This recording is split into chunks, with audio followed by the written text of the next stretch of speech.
નમસ્કાર. દિવસભરના તાજા સમાચારોમાં તમારું સ્વાગત છે. તમારી સાથે હું છું પિનલગીરી ગોસ્વામી. સમાચારો વિસ્તારથી જાણીએ એ પહેલા મહત્વના સમાચારો ઉપર એક નજર. નમસ્કાર મિત્રો. આજે તારીખ 7મી માર્ચ 2025 મહત્વની હેડલાઇન્સ ઉપર નજર નાખીએ તો ગુજરાતમાં 50,000 કિલોથી વધુ મગફળી બળીને ખાખ થઈ ગઈ છે. ત્યારે વાત થશે અમદાવાદમાં હિટ એન્ડ રનમાં બાઇક ચાલકનું મોત થયું છે. આગળ વાત થશે સ્વામિનારાયણ સંપ્રદાયના વધુ એક સ્વામીનો બફાટ સામે આવ્યો છે. ત્યારે વાત થશે તેલંગાણા ટનલ દુર્ઘટના 13 દિવસ બાદ પણ 8 લોકો ફસાયેલા જોવા મળ્યા છે. ત્યારે વાત થશે 800 વિદ્યાર્થીઓનું ભાવિ જોખમમાં દેખાઈ રહ્યું છે. વાત છે અમદાવાદની શાળાની. ત્યારે વાત થશે કન્નડ અભિનેત્રીના ફ્લેટમાંથી 2 કરોડ રૂપિયાનું સોનું જપ્ત કરવામાં આવ્યું છે. આગળ વાત થશે અમદાવાદમાં મેલેરિયા મુક્ત જિલ્લાની દિશામાં પ્રગતિ જોવા મળી છે. ત્યારે વાત થશે સુરતમાં 250 કલાકારોએ વોલ પેઇન્ટિંગ શરૂ કર્યું હતું. ત્યારે વાત થશે લંડનમાં ખાલિસ્તાની સમર્થકોએ હોબાળો મચાવ્યો. આગળ વાત થશે પીએમ મોદી નવસારીમાં ઉજવશે વુમન્સ ડે. ત્યારે વાત થશે ડીસામાં જલારામ મંદિરથી નાયબ કલેક્ટર કચેરી સુધી રેલીનું આયોજન થયું. આગળ વાત થશે તાપીમાં સૂરજ વસાવાની જિલ્લા પ્રમુખ તરીકે વરણી કરવામાં આવી છે. આગળ વાત થશે બુલડોઝર એક્શન પર યોગી સરકારને સુપ્રીમ કોર્ટની ફટકાર સામે આવી છે. ત્યારે વાત થશે સોના અને ચાંદીના ભાવમાં થયો છે વધારો. માં ગંગાના દર્શન કરીને પીએમ મોદીએ કરી હતી પ્રાર્થના. હવે મિત્રો સમાચારો વિસ્તારથી. પીએમ મોદીએ ઉત્તરાખંડની મુલાકાતે ગયા હતા. દરમિયાન તેમણે ઉત્તરાખંડના મુખવામાં માતા ગંગાના શિયાળુ પ્રવાસ સ્થાને દર્શન કર્યા હતા અને પૂજા પાઠ કરીને પ્રાર્થના કરી હતી. એક્સ ઉપર આની તસવીર શેર કરીને પીએમએ લખ્યું છે કે માતા ગંગાના શિયાળુ પ્રવાસ સ્થાનનો દરેક કર્ણ પવિત્ર અને શુદ્ધ છે. આજે અહીં દર્શન અને પૂજા કરીને દેશવાસીઓની સમૃદ્ધિ, લાંબા આયુષ્ય અને સારા સ્વાસ્થ્ય માટે પ્રાર્થના કરી છે. હર હર ગંગે. મિત્રો, અન્ય મહત્વના સમાચારની વાત કરીએ તો સોના અને ચાંદીના ભાવમાં વધારો. સોના અને ચાંદીના ભાવમાં વધારો થયો છે. સોનામાં થોડું મોંઘું થયું છે. 24 કેરેટ સોનું 46 રૂપિયા વધીને 86,346 રૂપિયા પ્રતિ 10 ગ્રામ ઉપર પહોંચી ગયું છે. જ્યારે 22 કેરેટ સોનું ઘટીને 79,093 રૂપિયા પ્રતિ 10 ગ્રામ ઉપર આવી ગયું છે. અહીં ચાંદી રૂપિયા 905 મોંઘી થઈ ગઈ છે અને રૂપિયા 96,989 પ્રતિ કિલોગ્રામ ઉપર પહોંચી ગઈ છે. છેલ્લા કેટલાક દિવસોથી શેર બજારમાં સતત ઘટાડાને કારણે રોકાણકારોનો સોના અને ચાંદીમાં રસ વધી રહ્યો છે. મિત્રો, અન્ય મહત્વના સમાચારની વાત કરીએ તો બુલડોઝર એક્શન પર યોગી સરકારને સુપ્રીમ કોર્ટની ફટકાર. પ્રયાગરાજમાં બુલડોઝર એક્શન પર સુપ્રીમ કોર્ટે કહ્યું કે કાનૂની પ્રક્રિયાનું પાલન કર્યા વિના સરકારનું આ પગલું પ્રથમ દ્રષ્ટિએ ક્રૂર, આઘાતજનક અને ખોટો સંદેશ છે. તમે મકાનો તોડીને આવી કાર્યવાહી કેમ કરી રહ્યા છો? કલમ 21 અને આશ્ચર્યના અધિકાર જેવું કંઈક છે. સરકારે લોકો માટે ઘરો ફરીથી બનાવવા જોઈએ તો સુપ્રીમ કોર્ટે એટર્ની જનરલ કેસને હાઈકોર્ટમાં ટ્રાન્સફર કરવાની માગને પણ ફગાવી દીધી છે. મિત્રો, અન્ય મહત્વના સમાચારની વાત કરીએ તો તાપીમાં સૂરજ વસાવાની જિલ્લા પ્રમુખ તરીકે વરણી થઈ છે. તાપી જિલ્લા બીજેપીના સંગઠનમાં ફેરફાર કરવામાં આવ્યો હતો. યુવા મોરચા અને જિલ્લા પંચાયત પ્રમુખ રહી ચૂકેલા સૂરજ વસાવાની જિલ્લા પ્રમુખ તરીકે વરણી કરવામાં આવી હતી. 2021માં તેમણે જિલ્લા પંચાયતની ચૂંટણીમાં ઝંપલાવ્યું હતું. સાલે જિલ્લા પંચાયત બેઠક પરથી 2505 મતોથી લીડથી વિજયી બન્યા હતા. માર્ચ 2021થી સપ્ટેમ્બર 2023 સુધી તાપી જિલ્લા પંચાયતના પ્રમુખ તરીકે સફળ કામગીરી કરી હતી. મિત્રો, અન્ય મહત્વના સમાચારની વાત કરીએ તો ડીસામાં જલારામ મંદિરથી નાયબ કલેક્ટર કચેરી સુધી રેલી યોજાઈ હતી. સ્વામિનારાયણ સંપ્રદાયના સ્વામીઓના નિવેદનોથી હિન્દુ ધર્મના લોકોની લાગણીઓ દુભાઈ રહી છે. સ્વામી જ્ઞાનપ્રકાશ દ્વારા પૂજ્ય જલાબાપા ઉપર કરવામાં આવેલી ટિપ્પણીને લઈને રઘુવંશી સમાજ અને હિન્દુ ધર્મના લોકો વિરોધ છે. જે સંદર્ભે ડીસા ખાતે જલારામ મંદિરથી નાયબ કલેક્ટર કચેરી સુધી રેલી યોજીને સ્વામિનારાયણ સંપ્રદાયના જ્ઞાનપ્રકાશ સામે કડક કાર્યવાહીની માગ સાથે આવેદનપત્ર આપવામાં આવ્યું હતું. મિત્રો, અન્ય મહત્વના સમાચારની વાત કરીએ તો પીએમ મોદી નવસારીમાં ઉજવશે વુમન્સ ડે.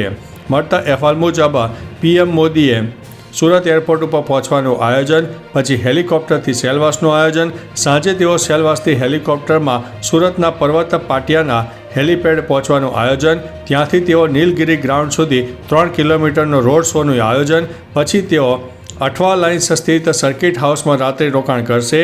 8મી તારીખે સવારે નવસારી જશે, જ્યાં તેઓ લખપતિ દીદી સન્માન સમારોહમાં 32 સ્વાતંત્ર્ય સેનાની મહિલાઓનું સન્માન કરશે. મિત્રો, અન્ય મહત્વના સમાચારની વાત કરીએ તો લંડનમાં ખાલિસ્તાની સમર્થકોએ હોબાળો મચાવ્યો. વિદેશ મંત્રી એસ જયશંકર હાલમાં લંડનમાં છે. તેમણે અહીં ચૈથમ હાઉસ થિંક ટેન્કમાં એક ખાસ કાર્યક્રમમાં ભાગ લીધો હતો, પણ આ કાર્યક્રમ બાદ જેવું થયું કે તેઓ પોતાની કાર તરફ આગળ વધ્યા, ત્યાં પહેલાંથી જ વિરોધ કરી રહેલા ખાલિસ્તાની પ્રદર્શનકારીઓએ તેમને જોઈને નારા લગાવવાનું શરૂ કરી દીધું. આ ઘટનાનો વિડીયો સોશિયલ મીડિયા પર વાયરલ થઈ રહ્યો છે. મિત્રો, અન્ય મહત્વના સમાચારની વાત કરીએ તો સુરતમાં 250 કલાકારોએ વોલ પેઇન્ટિંગ શરૂ કર્યું. પીએમ મોદી સુરત આવે તે પહેલાં જ સુરતમાં 250 કલાકારોએ વોલ પેઇન્ટિંગ શરૂ કર્યું હતું. પીએમએ 3 કિલોમીટરનો રોડ શોનું આયોજન કર્યું. આ માટે 250 કલાકારોએ વોલ પેઇન્ટિંગ શરૂ કર્યું હતું. આ રોડ શો માટે 30 સ્ટેજ ઊભા કરવામાં આવ્યા હતા. અહીં વિવિધ રાજ્યની સંસ્કૃતિ રજૂ થઈ હતી. દરમિયાન 1 લાખ લોકો મોદીને જોવા આવી શકે તેવી શક્યતા હતી. દરમિયાન 8000 પોલીસ જવાનોની સુરક્ષા વ્યવસ્થા પણ ઊભી કરવામાં આવી હતી. મિત્રો, અન્ય મહત્વના સમાચારની વાત કરીએ તો અમદાવાદમાં મેલેરિયા મુક્ત જિલ્લાની દિશામાં એક પ્રગતિ જોવા મળી છે. અમદાવાદ જિલ્લામાં મેલેરિયા મુક્ત માટે 2027 સુધી 0 કેસોનો લક્ષ્યાંક નક્કી કરાયો છે. જિલ્લા આરોગ્ય વિભાગ અને મેલેરિયા શાખાએ ખાસ એક્શન પ્લાન અમલમાં મૂક્યો છે. 2019થી 24 દરમિયાન મેલેરિયા કેસમાં નોંધપાત્ર ઘટાડો થયો છે. ડીઈઓ અને આરોગ્ય અધિકારીઓના માર્ગદર્શન હેઠળ અસરગ્રસ્ત વિસ્તારોમાં સર્વેલન્સ હાથ ધરવામાં આવી રહ્યું છે. 2027 પછી 3 વર્ષમાં સંપૂર્ણ મેલેરિયા મુક્તિનો લક્ષ્ય છે. મિત્રો, અન્ય મહત્વના સમાચારની વાત કરીએ તો કન્નડ અભિનેત્રીના ફ્લેટમાંથી 2 કરોડ રૂપિયાનું સોનું જપ્ત કરવામાં આવ્યું છે. કન્નડ અભિનેત્રી રાન્યા રાવની 3 માર્ચે બેંગ્લોર આંતરરાષ્ટ્રીય એરપોર્ટ પર 14.2 કિલો સોના સાથે ધરપકડ કરવામાં આવી. તેની સામે દાણચોરીનો કેસ પણ નોંધાયેલો છે. પોલીસે બુધવારે લવેલ રોડ પર તેના વૈભવી એપાર્ટમેન્ટની તપાસ કરી અને અહીંથી 2.1 કરોડ રૂપિયાના ઘરેણાં અને 2.7 કરોડ રૂપિયાની રોકડ પણ મળી આવી છે. રાન્યા કર્ણાટક પોલીસ હાઉસિંગ કોર્પોરેશનના ડીજીપી રામચંદ્ર રાવની સાવકી દીકરી છે.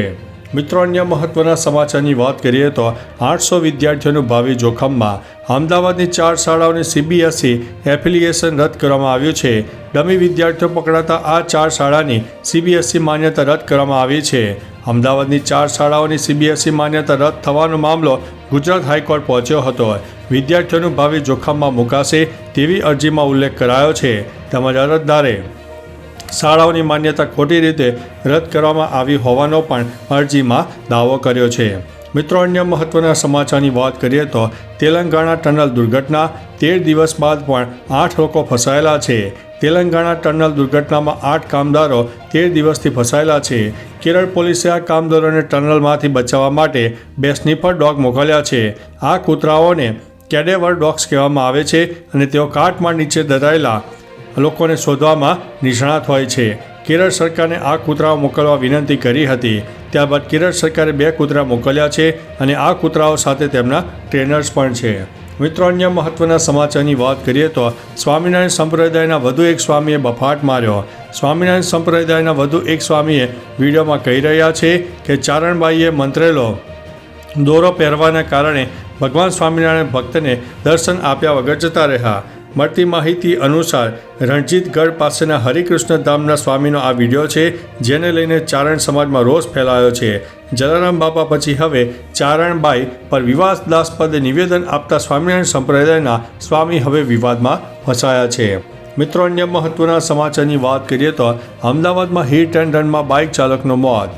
અમદાવાદના વિજય 4 રસ્તા પાસે વહેલી સવારે હિટ એન્ડ રનની ઘટના બની, જેમાં ખાનગી બસે બાઇક ચાલક રામચંદ્ર રાયને ટક્કર મારતા તેમનું ઘટના સ્થળે મૃત્યુ થયો. ટ્રાફિક પોલીસે ઘટનાની તપાસ શરૂ કરી છે. સીસીટીવી ફૂટેજ દ્વારા આરોપી ડ્રાઈવરની શોધખોળ ચાલી રહી છે.